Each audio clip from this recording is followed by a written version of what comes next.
We are making some of the biggest changes to the business ever made, and none of us underestimates the enormity of them. We must change to create a viable and sustainable future. Welcome to Media Watch in a week when the diversity of the media we watch has taken a battering and the job security of the men and women who work in newspapers has taken a bigger one. I'm Jonathan Holmes. You may never read a newspaper in print or online. You may think you get all the news you need from TV or talkback radio or Google News or even Twitter.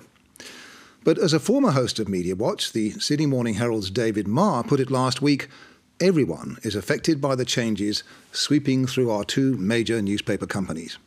We're not going to understand what's lost until it's gone here. Those great, big, fat newsrooms were an engine in our society for understanding what goes on in our country, for understanding it and explaining it. And what they discovered filtered down to the commercial televisions and filtered down to radio. And those newsrooms are going.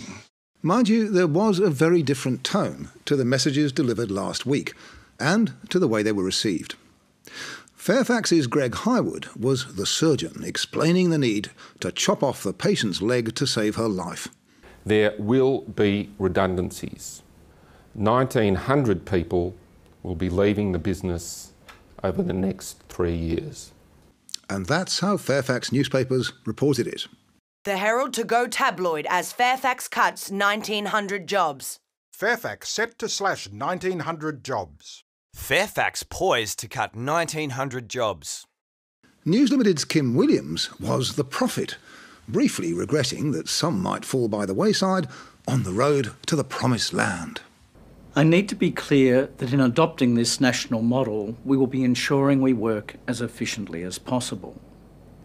Regrettably, this means that we will have to make a variety of positions redundant. A variety of positions could mean anything from 400 to 1,500 fewer workers at News Limited. But Williams wasn't saying how many, and his newspapers certainly weren't dwelling on it. Dawn of a bright new day for news. News backs future in print. News unveils bold vision for future. Media giant embraces bold new era. There's editorial independence for you. But cynicism aside, there's a huge difference in mood in the two camps. The metro mastheads in Fairfax media, especially The Age and the Sydney Morning Herald, have suffered wave after wave of redundancies going back to the late 1980s, especially in recent years as their classified rivers of gold flowed onto the internet. Now they're facing more. 70 journalists each to go from the SMH and The Age in the next few months. A senior Fairfax reporter told Media Watch, This announcement is really going to affect us. It's going to have a major effect on the quality of journalism. Well, how? How will it affect what you can read in your paper or on your tablet? For years, both major mastheads have been cutting back on serious news. Interstate stringers have gone. Specialist roundsmen dropped. Subbing outsourced. Now the last vestiges of the idea that The Age and the Sydney Morning Herald are two rival papers with different traditions going back more than a century will go. That's symbolised by the departure from Fairfax today of the editor-in-chief of The Age, Paul Ramage, his opposite number at the Sydney Morning Herald, Peter Fray, and the SMH's editor, Amanda Wilson. There will be 19 topics editors, we're now told, coordinating coverage across the Fairfax Metro Group. Against bitter resistance, the two papers' Canberra bureaus have been largely merged already. As The Age's Michelle Grattan told the ABC's Fran Kelly last Friday, and that will continue and accelerate, and that has big consequences for the range of coverage and for competition in coverage. There is still some competition in the Fairfax papers reporting from Federal Parliament. Michelle Grattan and Tim Colbatch file only for The Age, Phil Curry and Peter Harcher for the Herald. To a reader, it's not always obvious what's gained. For example, on the morning of June the 20th, two of Fairfax's Canberra Bureau reporters, Dan Harrison and Bianca Hall, filed this story online. Chaplain safe despite High Court ruling. Roxon. It was a long, comprehensive story posted less than an hour after the High Court decision came down. But the next morning in The Age, the front page carried a story by Dan Harrison and Michelle Grattan. And the Sydney Morning Herald splashed Federal funding bombshell, Philip Coorey and Dan Harrison. The stories differ quite a bit.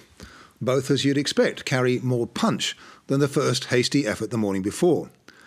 But there's no specific reference to New South Wales in the Herald story, and only a few paragraphs at the end of The Ages concern Victoria. With the exception of those pars, either story could have run in either paper, and the fact is very few people would have read both. But Coorey and Grattan are the chief political reporters on each paper, and this was the big political story of the day, so each put their own take on it. It's the sort of luxury, and there aren't many left, that perhaps Fairfax Media can no longer afford. As Greg Highwood put it in classic management speak, there'll be a significant restructure of our metro editorial teams to ensure greater integration across print, digital and mobile platforms and better sharing across geographies. Kim Williams of News Limited is a master of management speak too, and was giving much the same message. In editorial, to meet our customer needs and to work smarter, we will adopt a one city, one newsroom strategy across our daily, Sunday and community products. What does that mean? Well, here's what we think it means. News Limited's 150-odd city, regional and community newspapers will no longer operate as self-contained fiefdoms. Change is already happening. For example, this was the front page of last Wednesday's Portside Messenger, a News Limited suburban paper in Adelaide. Locked out. Semaphore RSL closes after 80 years. Lisa Buckmeyer.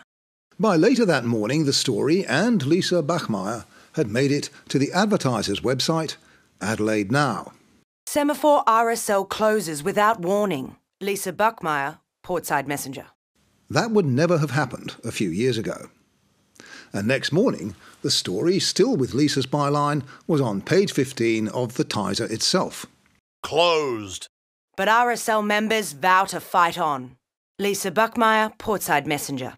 That's the beginnings of One City, One Newsroom. And Kim Williams is launching One State, One News operation too.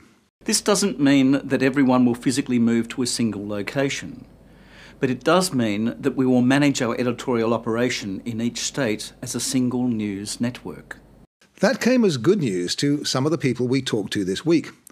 For example, a senior journalist on a Queensland regional paper told us, I think breaking some of these news silos would benefit our readers. In terms of state politics, we do have some difficulty in getting the major metros to share stories. I also think they should take some of our good stories. Obvious, really. But of course, such efficiencies chip away at media diversity. And so does this.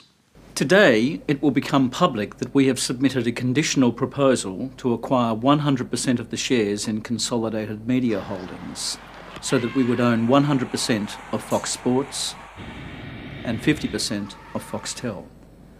These are great assets. Kerry Stokes thinks so too, and as a major shareholder in CMH, may yet prove an obstacle to News's plans. But some think they won't be great assets for long. Pay TV's current business model too is threatened by new technology. Smart TVs can already deliver pay-per-view television over the internet, whenever you want it, without the need for Foxtel's cable. For last week's programme, I interviewed the Nine Network's Director of Development, Adrian Swift, who had this to say about Foxtel. I think they're in a very difficult position right now, and they're really going to have to work very hard to enshrine their position before everyone in Australia has a smart TV and can watch whatever they want online, whenever they want. Well, News Limited is proposing to put another $2 billion into pay TV, and Kim Williams doesn't look like a mug to me. He's seen off or gobbled up all Foxtel's rivals in cable or satellite-delivered subscription television. And according to a recent report by media analyst Roger Coleman, Foxtel is set to do the same to its rivals in Internet Protocol Television, or IPTV, despite the ACCC's attempts to preserve competition. The ACCC restrictions do not prevent a wipeout of Australian IPTV competition, currently Fetch QuickFlix. Foxtel and its affiliates can effectively achieve exclusive purchase of programs by price paid. Neither has the ACCC neutered Foxtel's predatory pricing advantage. If Coleman is right, News Limited's dominance of Australian television may soon match its dominance in print and online news. Rupert Murdoch, of course, has never hesitated to cross-subsidise influential newspapers like The Times in Britain or The Australian here, with profits from elsewhere in the empire.